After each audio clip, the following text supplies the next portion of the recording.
So we reviewed very quickly how the goal is progress and not perfection, and we want to be assertive. And remember that when you're aggressive, an aggressive person is not respecting others' feelings. So when we're assertive, it lets people know that we do respect what their feelings. And then we make requests and not demands. And demands create defensiveness and resistance rather than cooperation. So nailing this down, the number one killer of relationship intimacy is making demands and unskillfully barking orders. That damn near destroyed my marriage because I thought I was being helpful. I thought I was helping him be a better person. Yeah, right. He doesn't want my opinion. If he wants my opinion, he'll ask for He'd it. ask for it. I don't, yeah, sure. I'm worried about what the neighbors think when he wears that ugly black Led Zeppelin t-shirt with the holes in it, but I don't say a word. I zip it. I zip it. That thing could be falling off him. I'm gonna be, yeah, Holly can relate. I think a lot of us can, right? I'm gonna zip it. I'm not gonna say a word because you know what? I'd rather make love than have the man pissed off at me because I'm micromanaging it. Now, literally, I would not rather make love. I'm 67, but the idea of it sounds pretty good. Okay, let's nose practice.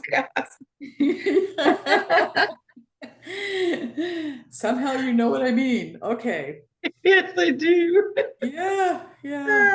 Okay, so I saw Oh, God, Dr. Ruth. Dr. Ruth came to my little town in Missoula, Montana years and years ago, and she was at like a little theater here on stage. And this was a fundraiser for Planned Parenthood, who unfortunately is going the way of the buffalo, which really upsets me. But that being said, had to get a little political statement in there.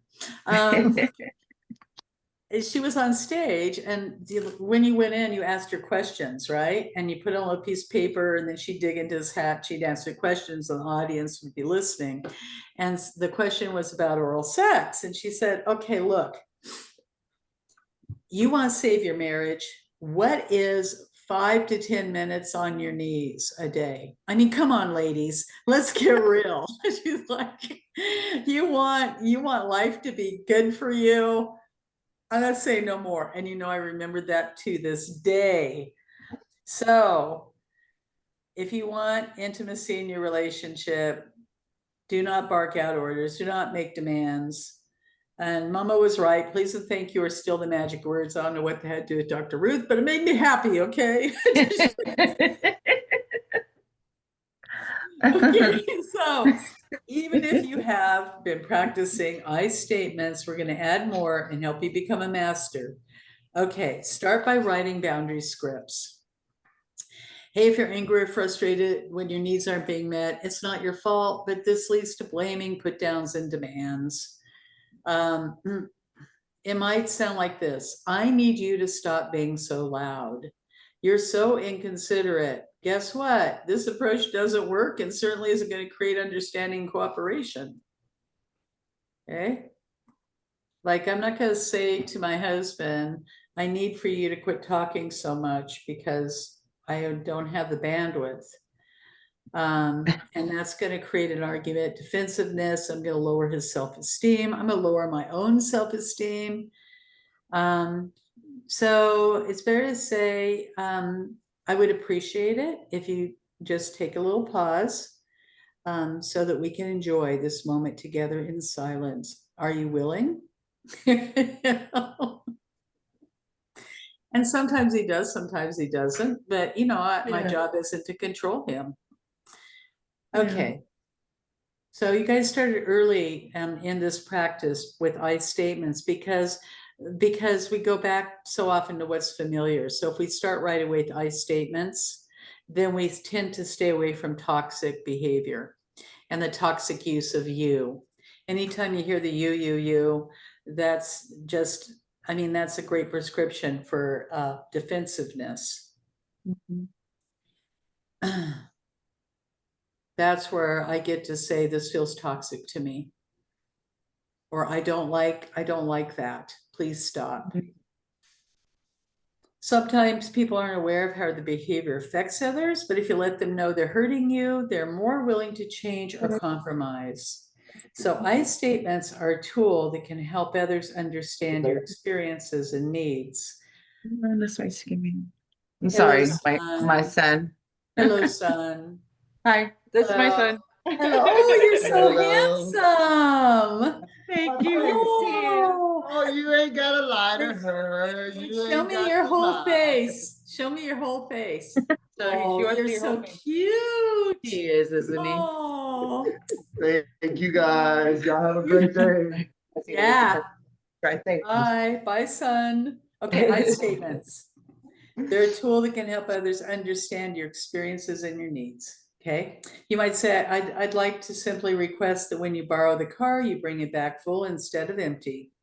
Or I wanted to bring it to your attention that you're texting throughout our family meeting, which distracts me. I'd like to request that next week's meeting, you abide by our agreed upon rules and leave your phone in your room. You can ask that of your partner too. I tried that with Ken yesterday. I need to request that, when we're sitting on the porch enjoying our time together, that you please don't look at your phone because I'd like your undivided attention, right? And he did, which I thought was really nice. And then I gave him a kiss and I said, I love that. Thank you. Because, you just tell people you care about them. Everybody wants to know you love them. With your sister, Deborah, it's always good to start with, I love you. I just want you to know I haven't said this in you in a while, but I really love you.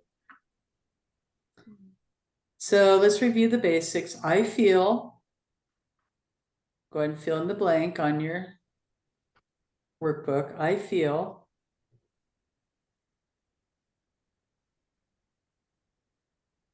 After that is when or, you can use when or that.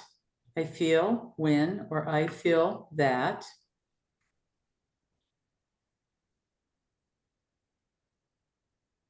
And I'd like, whatever that is.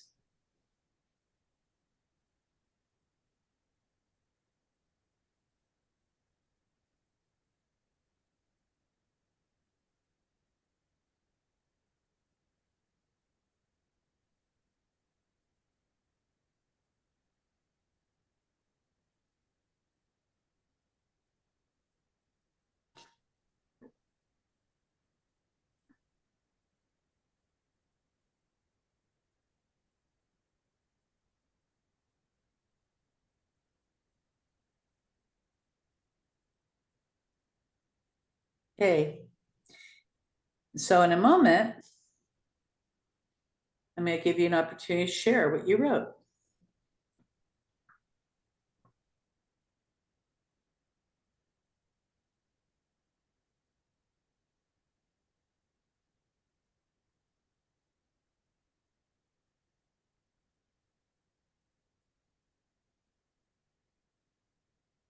So I'm talking to Ken Bender and I say, I feel put down when you point fingers and at me and blame me. And I'd like for you to please stop because it hurts my feelings.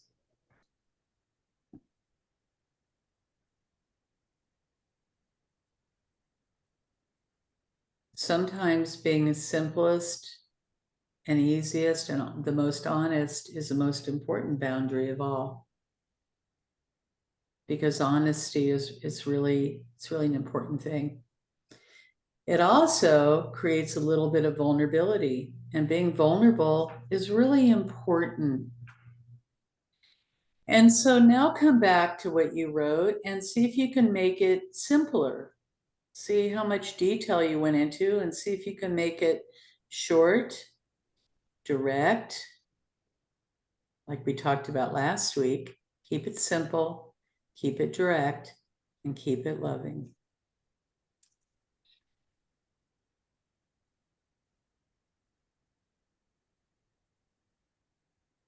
We can also say things like, this is important to me, or I would appreciate it, or I have a request that means a lot to me, or I'm very concerned about this.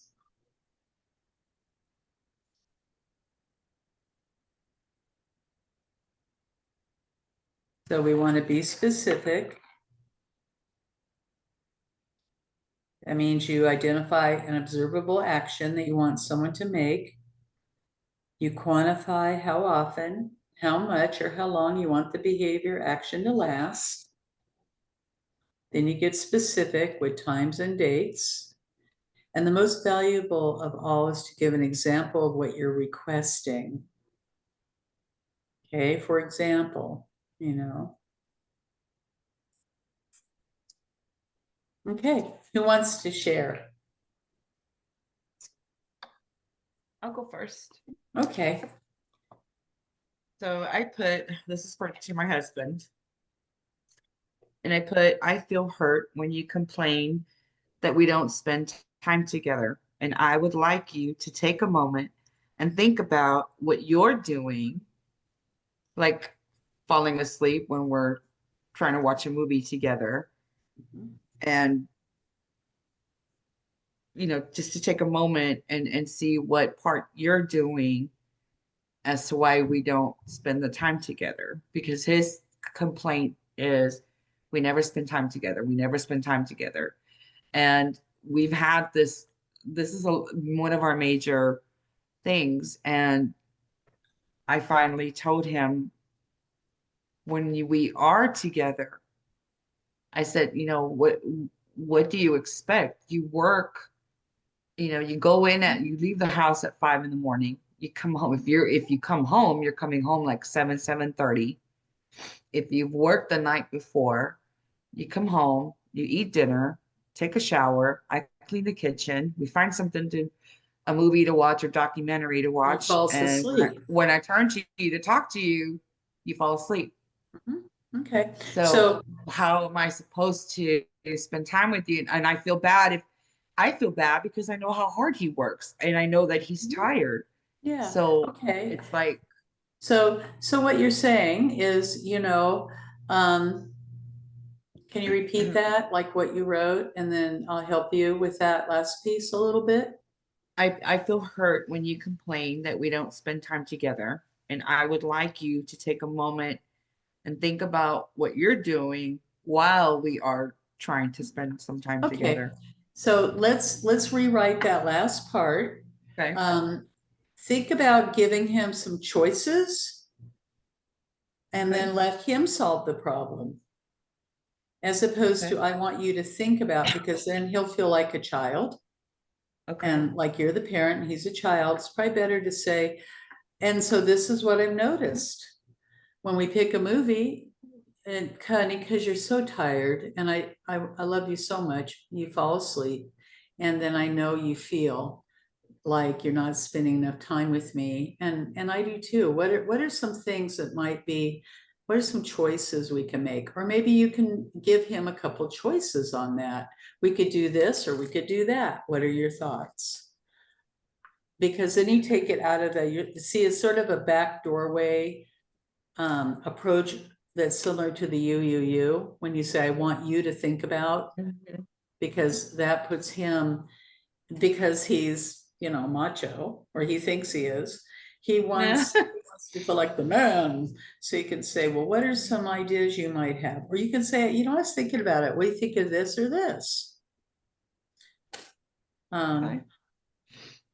So what would be a different way to ask him that?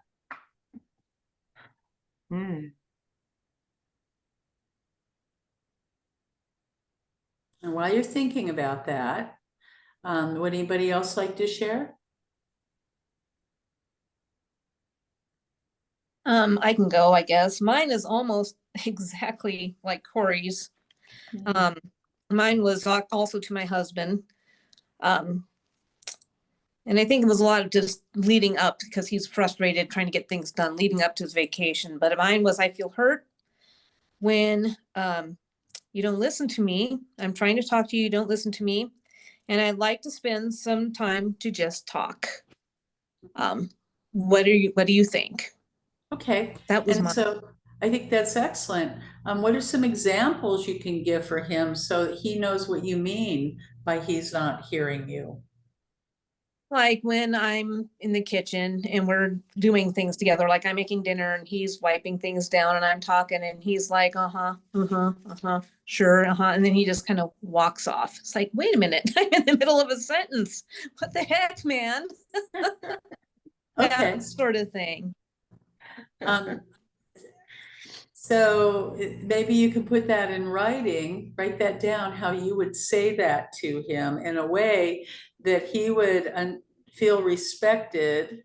He'd still feel like you respect him, and invite him to try something so that you know that he's listening. So think about what you'd like for him to show you, or what behavior you could change so that maybe you guys both know you're listening to each other.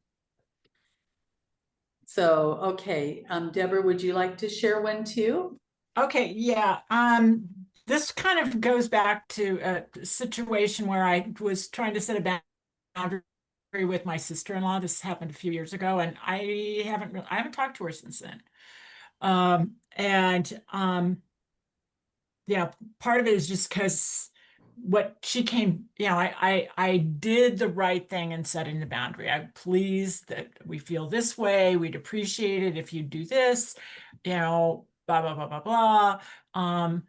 She was saying some really disrespectful things about my daughter. Anyway, and she does this. I mean, if something comes up where someone's trying to set a boundary with her, it's the same scenario every time. She'll go and attack them. And so what I said was, I feel disrespected when you attack what I've said rather than discussing the problem. I'd like you to please consider the situation rather than lashing out at me. Nice job. That was excellent. That was well executed. And I think that, you keep practicing writing this when you're ready to actually, talk to her again. It would be good for Right. you to grab a coaching session with me because you've got this piece down. Nice job. Okay, Corey, coming full circle back around. What did you discover? Yeah, I'm still trying to come up with it. And I like what you said. I would like you, I would like you to notice when I turn to talk to you, you're asleep. And I know that you're tired and I don't want to wake you up. But I mean, that's where I get stuck, because, but I've told him, I've played it out. I turn to talk to you and you're asleep, and I don't want to be rude and feel selfish and say, spend time with me because I know that you're tired, so one of the choices I can say is, and I don't think it will happen because he'll say I'm tired. I say we could take a walk, and just, because I know that the little exercise or, walking, he's not gonna walk, while he's asleep, but something like that. But, I could probably even tell him we could go for a drive or something. But it just goes back to that. I know that he's tired. When he comes home, he's oh yeah, checked the out, man works he's so hard. tired. And so, sometimes when we can go for a walk, we hear like, I'm gonna be out there for an hour.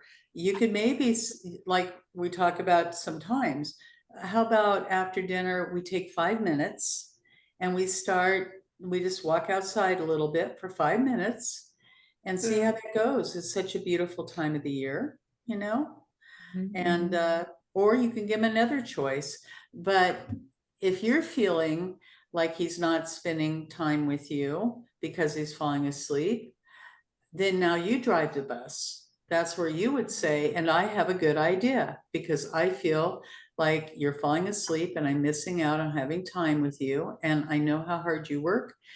So let's take 5 minutes and let's take a little walk, or let's, have Oreos or something. I mean, I don't know, but let's take 5 minutes so we can just kind of do a little processing, because a movie it's probably not in you guys' best interest, because time is so valuable.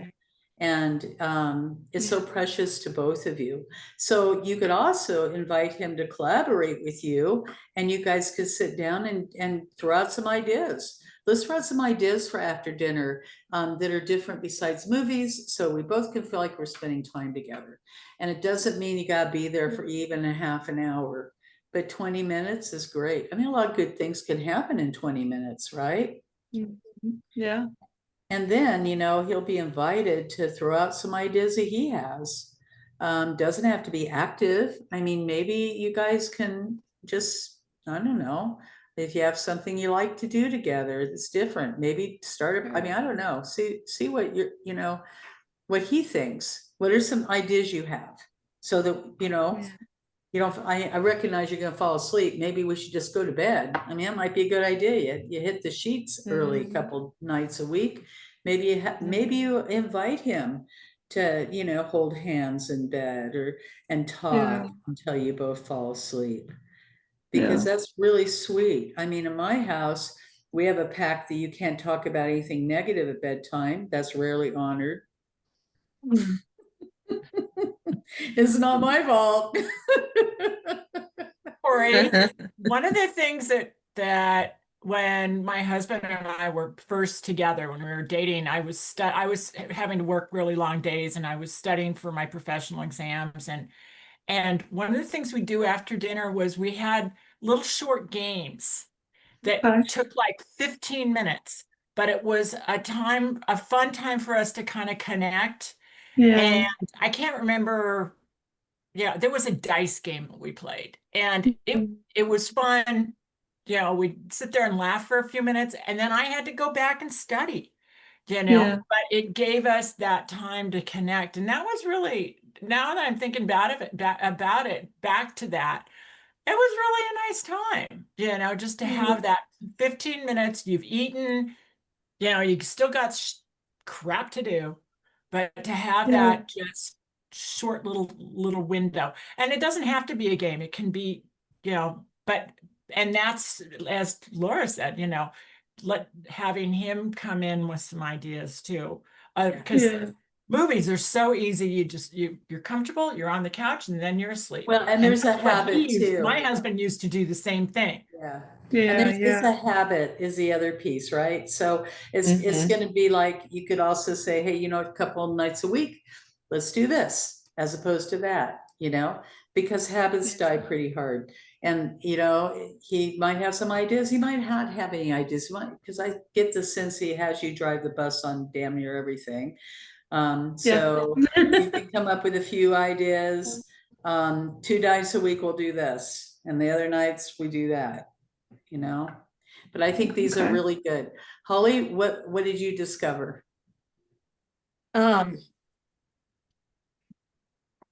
What did I discover? Well, I don't know, because my mind just went blank. I was all involved in Corey's and thing. I discovered one of the things that, my mom bought me and my husband that inflatable hot tub for Easter, and I got that all set up. And I discovered that when we're out in that hot tub together, we really do connect. That's just one of the times that we both, we get our coffee, we go out there and we just yak. So maybe when I want him to listen to me, I can just say, hey, hon, let's go sit out in the hot tub for a bit, just for a couple of minutes, and, just kind of relax and enjoy each other's company. And I can go for a hot tub. Or you know what? You can do the blow up pool. Cool. That's my house. There's no hot tub in my house. It's like, okay, I'm gonna blow the pool up. I don't have a pool. Or work out in the garden together, or just take a couple of minutes, just go for a walk, or even we always schedule a date day, on Saturday we just go out and have a date, and it's not even a nighttime date, it's usually a lunchtime date, and just let's go have a lunch and just talk and just spend some time together. So Yeah, This you is very know, helpful. Yeah, so very helpful because that's tomorrow's his really, birthday, and I think he's gonna try to take the day off Thursday and Friday. But I told him, yeah, and he wasn't really happy about it. But we didn't like. I thought we were gonna get into an argument, but I told him because he told me this last night. I'm like, "Ooh, you should have told me this before I scheduled stuff." I said, I've got Zoom meetings and, I said, so I could take the day. I said, but at 1 o'clock, I've got a Zoom and then I got another one at 2. And then after that, we're good. He just didn't say anything, but, I knew he wasn't happy about it, but, you can't just spring it on me. Hey, I'm going to be off tomorrow. Sorry, but I've been sick. I'm trying to get back into the swing of things. And you can't just expect me to say, okay, close my laptop and, well, and ignore him. you did a really good job there because you know what? You've got a job. He understands that. He's a hardworking man. He understands jobs.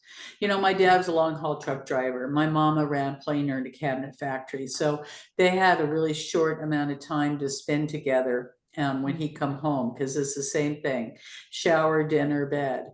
And what they discovered is that they could sit and now I don't know why these people drink coffee in the evening, but they did. But if they could sit and have a cup of coffee after dinner, they literally Yeah. just took 10 minutes to connect and talk Mhm. about, how was your day and how was your day. And now I'm not saying that was enough, because more likely it wasn't enough. And my mother played through that in a lot of different ways that told me it wasn't enough, but it allowed them to connect. And that always had a good impression on me, because what we really look for is, how do we live in our relationships Monday through Friday when you have a really hard job and you both have a hard job. And so just 10 minutes, 20 minutes is something where you guys can just literally enjoy each other's company, no TV, no phone. You can just sit and visit and really relish those moments, because, irrespective of, vacations or time off, we all have to live through this work life. So, and there is really no work-life balance. That is that's a fantasy produced by Americans. There's no work-life balance. No such thing. I know that's But right. Yeah. but No, there it's is. hard. It's hard. I mean, we've been together 34 years, and I thought at this point we would be empty nesters and, we can run around and do whatever we wanted whenever we want it, but that's just not the case. So it's like a little bit of everything is just like, and I'm scared because this is a time when a lot of relationships are tested because, little time to be intimate, and because there's, always somebody here or the dog's on the bed with us or something, it's like there's always something. And then, the quality time too, that is there. So it's like, Well, here's the bonus though, fine. Corey. Here's the bonus. Your man is tired, Yeah. Yeah. right? And so I think that finding that moment together, and ask him, what are some, see what you guys can come together and compromise, a couple of days a week. Yeah. We never thought we could have fun together ever again, but you know what? We've had more fun this year at 67 than we've ever had in our lives. And we're just sitting outside listening to the birds. And he's pointing out birds to me. And I think that if I was alone, I would definitely say, because life is fleeting, living alone, you would look and say, what are some activities I'd really love to do? And in the past, I've called girlfriends to go do those things with me. I'm just going to go on my own and see what I discover, right? Because that is also setting a boundary with us personally when we're alone. I wanted to share that because Deborah is, she no longer has her ball and chain. And I'm jealous. Well, I have to say, Laura, it's really fun. I mean, like last night, I just was like, the weather's going to be good this weekend. I'm off to Red Lodge, and having that, there's still other things that you have to worry about. I mean, there's other demands on your life, but I made the reservation and, found a decent hotel room that's, because I'm not going to be in my room all day. I don't need to spend I agree with spend that. a lot of That's money me on it. too. Yeah. I think that's And all. So see, go ahead. it's fun to be on the road by yourself. Yeah, it I is. like it. Yeah, me too. Yeah. I like Yeah. I mean, and for me, it's a little hard because I don't know. I think he's just he's weird. Well, because he works with a lot of the guys at his job. They all work the same hours. And let me tell you, last year there was 5 couples who divorced because the woman ended up having an extra relationship outside the marriage. She had an Yeah. affair because the husband was always at work. So now my husband, whenever I say I want to go somewhere, why do you want to go there? Who are you going to go talk to? And who are you going to do this? And I'm like, what the hell? It's like, I'm not going to do anything. He's like, yeah, well, that's all, this so-and-so, that's what his wife was doing. And then she ended up dumping him. And somebody went and the guy paid for her cosmetic surgery from head to toe. As soon as she healed, that woman left him. So much for my boob job because he thinks I'm gonna leave him or Good something. on her. Corey, I want to share something with you, and then I'm going to let you guys go today. Come back next week because next week is module 7. Okay, just in closing today, when he starts in on that, you go, oh yeah, I got boyfriend right outside the door, and I've unlimited time, and so I look like J-Lo or Kim yeah, Kardashian. looking Every like man wants me. and that's the kind of stuff that I think it's funny, because they don't expect you to go, oh my God, you caught me. Yeah. I mean, how dumb, right? The man has lived with you for 20 some years. I also always come back to that too. I'm like, hey, buddy, you know what? You've been with me 44 years. Really? Really? Yeah. So I think that we just have to come back to the current moment. And in closing, I have a male client who did that. He paid for boobs for his girlfriend, beautiful jewelry, new car, fancy clothes, big trips. She got everything she wanted, then she left him. I said, well, Paul, you know what? Is that love to you? Is that what happens? You meet a woman, you buy her boobs, you buy her jewelry, you buy her a car. What does that feel like for you? Guess what? Men feel empty also. It's not just us. Yeah. And guess what? Bet she felt mighty empty when she walked away with the fake boobs, the car, and all the things. Because you know what? That's only going to get you so far in the world. Take it from a woman that has the fake boobs and, nice jewelry and all the things. It only gets you so far. Right? Luckily, I also have fairly good values and morals. Notice I did the morals, but okay, guys, sending all my love. I'll see you guys next Wednesday. Okay. Also, you guys need to start scheduling exit interviews with me. Okay. So you can tell me what you thought of the program, what you thought of me, what you'd like to see different, all the things. Okay. So I'm sending all my love, everybody. Thank you for coming. I hope you got something out of that session. I know you all are doing great. Really proud of you all. Thank Love you. it.